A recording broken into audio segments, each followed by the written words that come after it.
nation and the family of nations. When my father fled Berlin in 1936, the world wavered on the brink of war. The League of Nations was unable to unite the world and stop Nazi Germany from casting its dark shadow over Europe. My father was one of the lucky few who was able to escape. In the years that followed, European Jewry was decimated. The Jewish people were robbed of their businesses, robbed of their family and dignity, and many were robbed of their lives. The Holocaust may have reached its barbaric climax in Auschwitz and Birkenau and Treblinka, but the seeds of hate were sown years earlier. As the Holocaust survivor and Nobel Prize winner Elie Wiesel said, and I quote, "Indifference is a sickness of the soul more contagious than any other," end of quote.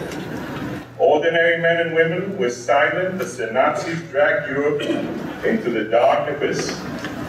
Mr. President, the Jewish people have been tormented, exiled, and persecuted like no other people in history, but we never gave up. In the ghettos and concentration camps, Jews established schools and synagogues. They celebrated holidays and weddings. They made music, sang and danced, even as death loomed all around. From periods of darkness to reach periods of hope and faith in the future. Mr. President, we survived because of those individuals who struggled to keep their Jewish identity alive and fought for a Jewish future. Jews and Gentiles alike fought for our future. Approximately 1.5 million Jews fought in the Allied forces during World War II.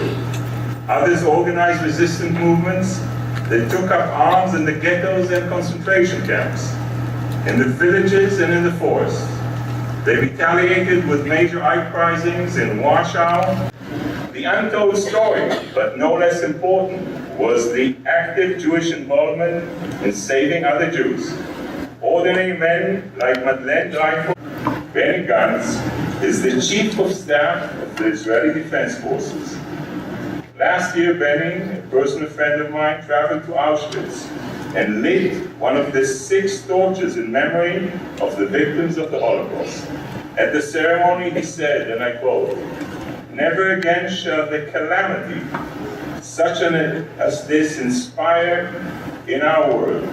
We will never ever stand unready to defend ourselves.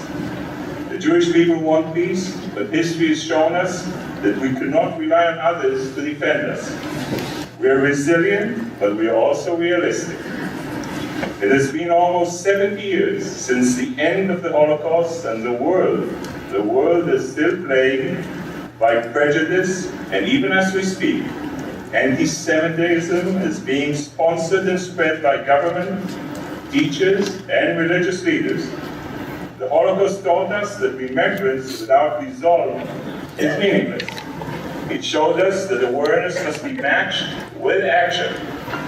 I encourage governments to take action by partnering with UN information centers to educate the next generations. In doing so, you will pay tribute to the victims of the Holocaust and take a stand against indifference. The International Holocaust Memorial Day was proclaimed in 2005